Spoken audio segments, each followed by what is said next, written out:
Hey friends, welcome back to Destination Baby and Kids YouTube channel. Now we are going to go ahead and install this Graco EasyTurn 360 rotating convertible car seat in a forward-facing mode utilizing a seat belt and a top tether.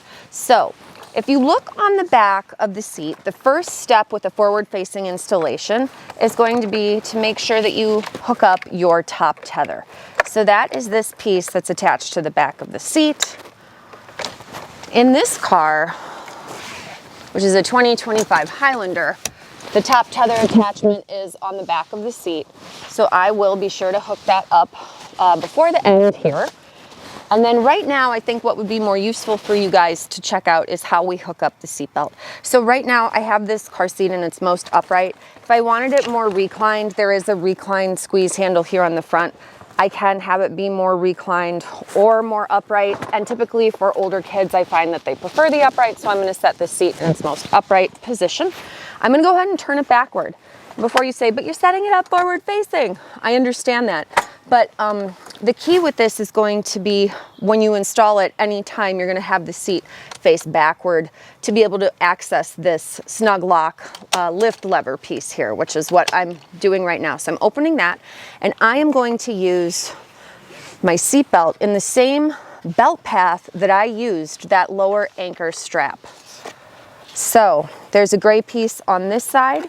There's also a gray piece on the other side. And if my cameraman actually wants to go watch from the other side, that might make sense. We'll pause and come right back as he gets to look from the other angle.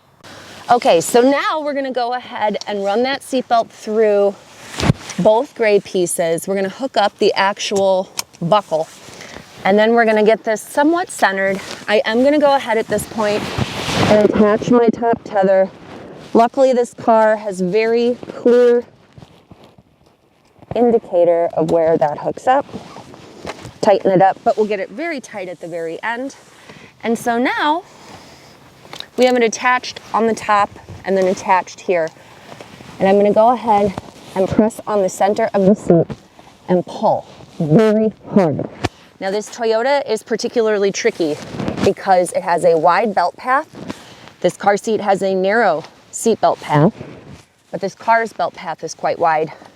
And so I'm going to press down again as hard as I can, try to even it out. And then this is the trick with this one. You're going to stand see. Whew, hard even for me.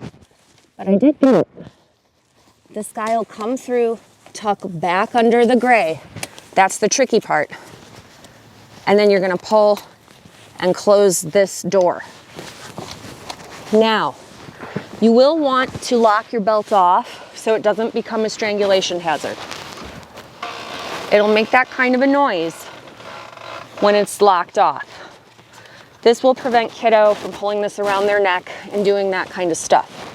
Now, I'm going to pull on the seat to make sure it's not moving more than an inch at its installation point. So as you can see, there's still a little bit of flex up here at the top. I'll tighten that as much as I can, but another trick with this kind of seat, there's two things we can do in this type of car. The first thing I can do to make this feel a little tighter, even though it's actually moving less than an inch, if I wanted to make it feel tighter, I could have the seat sit more upright. The other thing I could do is physically move the seat forward. That will tighten the belt because this type of seat belt is attached to the side of the seat. So now, if I pull on this, it's not moving at all. And this is also, remember, a forward-facing install. So having the seat scooted further forward isn't the biggest deal because when we load and unload, the seat can turn inward for that load and unload for a forward-facing kid. So, all fully adjustable. This pillow, of course, would be out for a forward-facing mode. It's only for 20 pounds and under and rear-facing, so that would not be in there.